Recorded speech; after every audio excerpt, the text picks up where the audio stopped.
Hello, this is Monday, July 29th, 2024.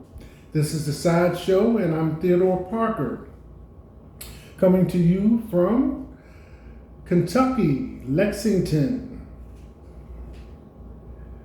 Today in the weather, there'll be isolated thunderstorms, highs in the 80s and low in the low 70s. Rain possible this morning, and some storms tonight may be severe. There's a switch flipped on in the Atlantic for the tropics. In the area between Miami and Puerto Rico, tropical season is on its way and begins in August. Sunrise today was at 6:38 a.m. and sunset will be at 8:49 p.m. The wind is around 4 miles per hour. The AQI, air quality index, is good at 15. And pollen is moderate. As I said, this is a Side Show. I'm Theodore Parker. And if you're watching the Side Show on Facebook and Instagram, don't forget to like, comment, and share. Talk about it on WhatsApp. If you're watching the Side Show on YouTube, like, comment, share, and subscribe. And the Side Show coffee cup, buy from me for $17 plus shipping and handling. That's worldwide. Pay me through Cash App. My Cash App tag is $TR Parker 1. So here we are coming off the weekend, last weekend in July of 2024. In a few more days, we'll be into the month of August. And some of the news stories that are in the headlines, we can start with what we know about the police killing of Sonia Massey. The information I'm going to share with you is coming from an article from Vox, VOX, Policy and Criminal Justice, and I'll just give you some excerpts of it. What we know about the police killing of Sonia Massey. It adds to a long and disturbing pattern of police violence toward Black Americans. And this article is by Lai Zhao, dated July 25th, 2024. And there is a picture, well, you probably can't see that. Michaela Hill Massey in the center speaks at a news conference on July 23rd, 2024 at the NAACP headquarters in Springfield, Illinois, about his mother, Sonia Massey, who was shot to death by a Sangamon County Sheriff's deputy. Body camera footage released this week offered a harrowing look at the police killing of Sonia Massey, a 36-year-old Black woman in Springfield, Illinois, and renewed scrutiny of the disproportionate violence Black Americans face at the hands of law enforcement. On July 6, Massey was shot by a sheriff's deputy in her own home after officers responded to her call about a potential prowler. Following checks of her backyard and surrounding area, at least 2 officers entered her home as part of their visit. Inside, one of them asked her to turn off her stove. While doing so, she picks up a pot of boiling water, and the officers back away, noting that they want to distance themselves from it.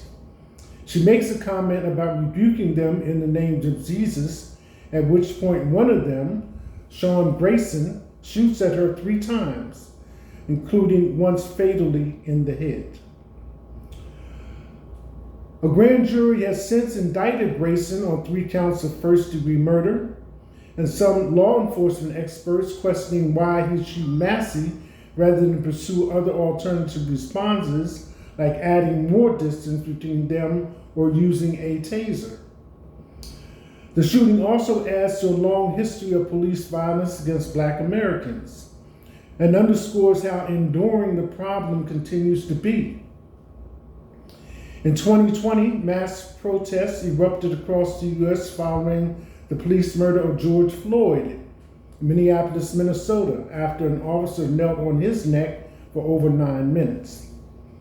Those followed intensive demonstrations in 2014 after Michael Brown, an unarmed teenager, was shot and killed by police in Ferguson, Missouri. Massey is also among a number of Black Americans who've been shot by police in their own homes, including Roger Fortson in Fort Walton Beach, Florida, and Atiana Jefferson in Fort Worth, Texas. What we know about the incident. Police arrived at Massey's home after she called 911 around 12:50 a.m. on July 6th and proceeded to do a sweep around the house. They eventually tell her they didn't find anyone in the area and appear to prepare to leave when video shows them entering her home. While speaking with Massey, they also asked if she's doing okay mentally, and she responds by saying, "Yes, I took my medicine." Ben Crump, a civil rights attorney for Massey's family, has said she dealt with mental health struggles. It is not immediately apparent why the officers then go into Massey's house, but video shows her looking for her ID. While they're inside, the officer realizes the stove is on and urged Massey to turn it off. As she goes to do so, she moves the pot of boiling water that's on it, prompting the officers to back away. "Where are you going?" says Massey. "Away from your hot steaming water," says Grayson. "Away from my hot steaming water," Massey asks while holding the pot. "I rebuke you in the name of Jesus." "You better effing not, or I swear to God I'll effing shoot you in your effing face," says Grayson as he draws his gun. Massey then says, "I'm sorry," and ducks while raising the pot over her head as Grayson shoots multiple times and fatally wounds her. As his colleague moves to get a medical kit from their vehicle, Grayson comments, "Nah, she's gone. She can go get it, but that's a headshot. You can go get it, but that's a headshot." He also states later, "Yeah, I'm good. This F&B is crazy." Last week, a grand jury indicted Grayson on charges of first-degree murder, as well as aggravated battery with a firearm and misconduct, all of which he pleaded not guilty to. He's also been fired from the Sangamon County Sheriff's Department, which noted that it is clear that the deputy did not act as trained or in accordance with our standards. A state's attorney review of the incident similarly concluded that his analysis does not support a finding that Grayson was justified in his use of deadly force. State prosecutors also cited an expert who described the act as comparable to an officer intentionally and unnecessarily putting himself in front of a moving vehicle and then justifying use of force because of fear of being struck. Her family has said that Massey, a mother of two, was a ball of energy and a loving person who was known for helping those around her. They also noted that they weren't initially told that the shooting had been committed by an officer and that there were early implications it was done by someone else. Massey's family are now calling for an investigation into the Sheriff's Department's hiring of Grayson, who has worked in 6 different law enforcement agencies in the last 4 years and had been charged twice with driving under the influence. According to an Intercept report, Grayson had also been discharged from the military due to misconduct. In the wake of the incident, prosecutors will continue to pursue the charges against Grayson in a case that could head to trial. He has been denied pretrial release. It is the latest incident to raise concerns about police violence. Massey's shooting highlights how pervasive police violence toward Black Americans still is, and the dearth of effective policies have been passed to combat it. In 2023, police killed more than 1,300 people, which was a new record according to the organization Mapping Police Violence. That same data set found that Black people were almost 3 times more likely to be killed by police than white people. Attempts to advance police reforms have varied at the city, state, and federal levels, with places like San Francisco investing in crisis response teams that serve as an alternative, and states like Minnesota approving new use of force standards. But any federal compromise on police reform, including attempts after Floyd's shooting in 2020 to end officers' protections from legal liability, has thus far faltered.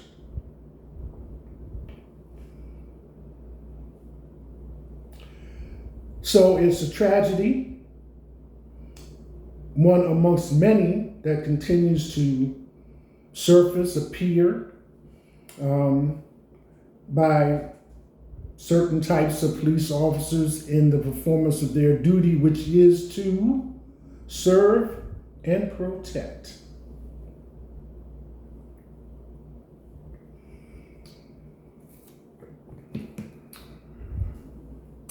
Here in Lexington, people gather. This is over the weekend.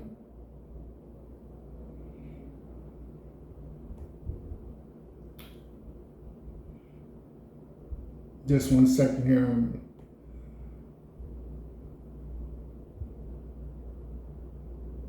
trying to get my ducks in a row about this one.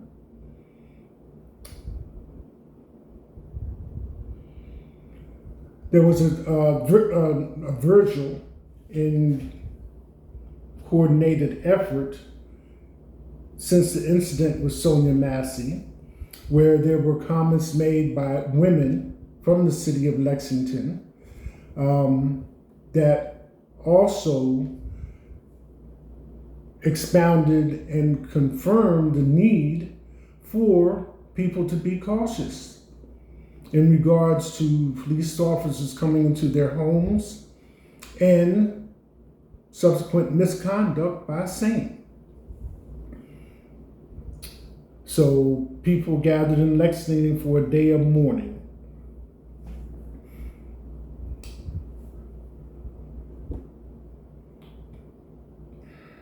Moving on to other events over the weekend, LeBron James' wife, Savannah James, officially makes big announcement there will be a second season.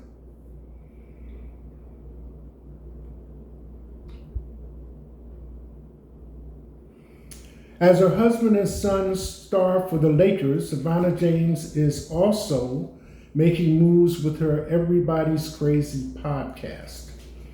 Releasing 7 episodes in the show's first season, James teased a second season in an Instagram story post on Thursday and has now officially announced the launch date for season 2.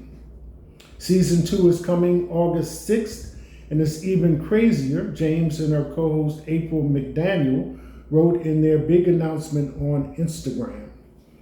The Everybody's Crazy podcast has accumulated 21,000 subscribers on YouTube and 79,800 followers on Instagram since it launched on April 30th, 2024.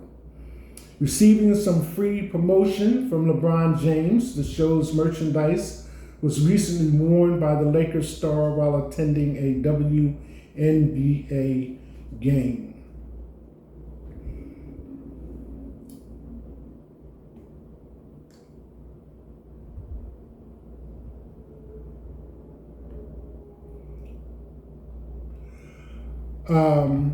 I'm going to go back to this article about Lexington since I am a resident of the city. And this is from Lex 18 News. People gathered in Lexington on Saturday at the event designed to remember the names of Black women killed in their homes by police. Organizers of the event say that some of the officers charged in these cases should not have been allowed on the force after moving from a different department with a history of misconduct. Diane Cahill, community organizer, said, "You shouldn't have to be afraid in your own house." I can't imagine the terror that she felt before she was killed, and I don't want anyone to have to feel that, black or white. but especially persons of color who are targeted. Organizers are pushing to have people call their state legislator and have them pass the George Floyd in Policing Act, which they say would prevent an officer from being fired in one area only to be hired in another department.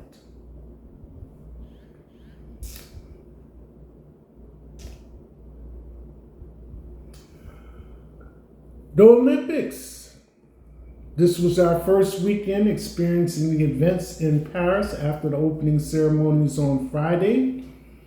And I believe as of yesterday, the medal count was 12 for the U.S., 3 of those being gold, and one of those golds was won by a woman from Lexington in the fencing event, which would be her second gold medal in the Olympics in that category.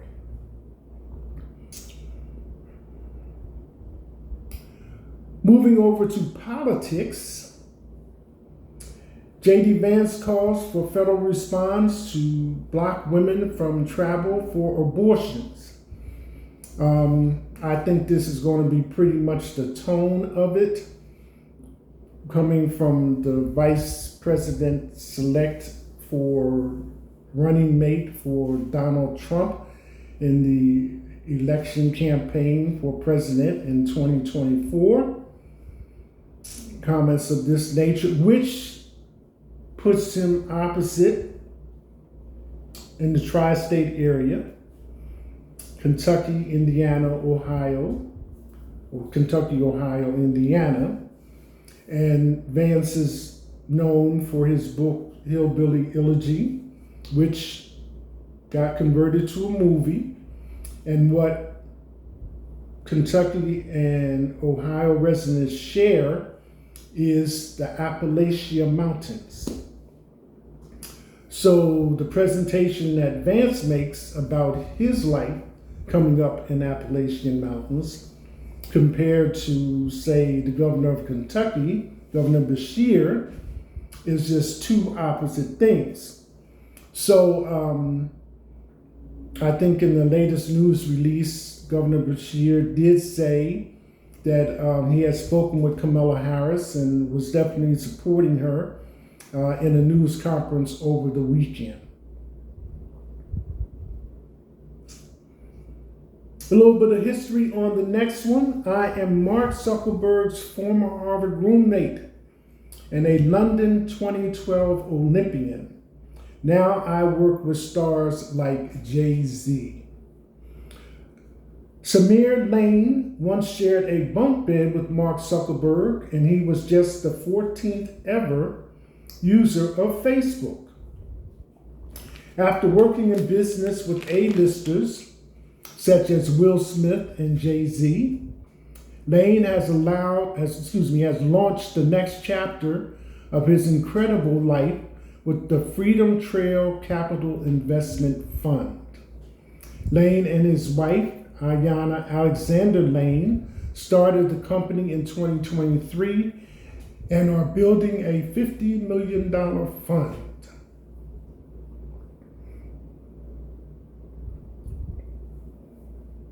As we are all aware, Facebook started as an on-campus thing for college students to stay in touch with each other, and has since expanded to over 3 billion users. Charles Barkley calls out the NBA and says that he will leave TNT if they do not pay his $210 million contract in full. As you may be aware, Charles Barkley, Shaquille O'Neal, Ernie, and Kevin, have their own program in commentating NBA games. Well, the commissioner for the NBA has decided to shift that to a deal with Amazon, based on the idea that he would acquire a larger audience and reach more people in a worldwide content. It's already noted that he has not changed his mind about that, and Charles is pursuing the money that he feels he is owed. But in saying that, he did make mention that NBA fans are the greatest, and he's appreciated his 20 years in the position of commentating games and being a part of the NBA experience. But he still wants his $210 million. Top stories.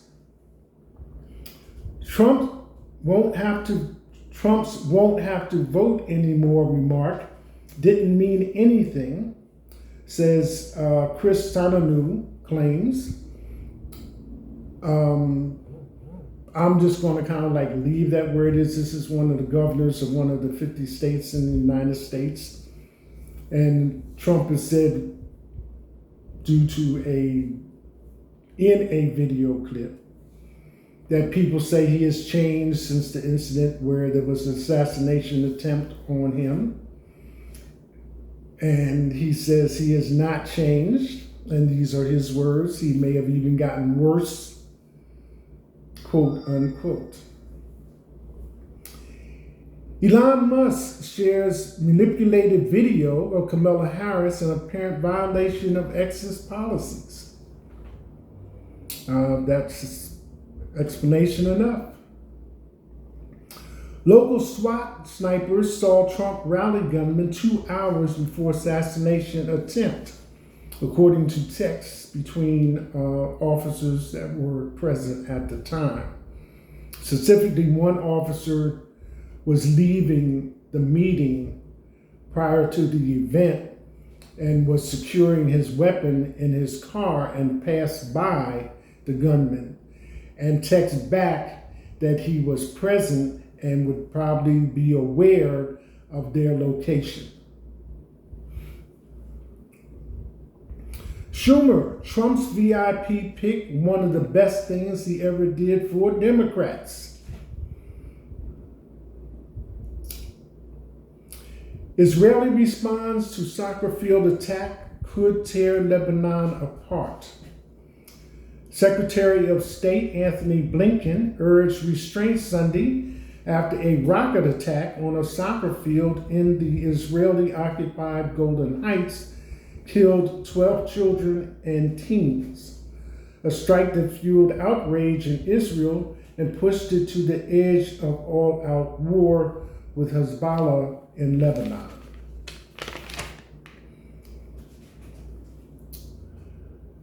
Kamala Harris' campaign says it raised $200 million in its first week, mostly from new donors.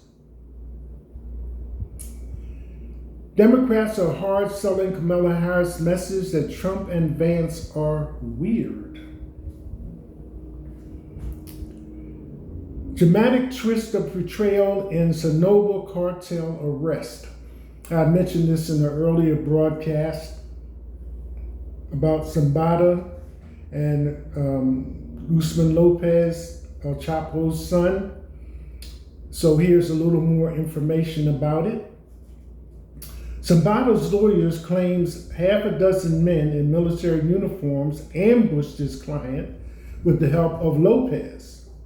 Attorney General Merrick Garland said at the time of their arrest that both men were facing multiple drug-related charges in the U.S.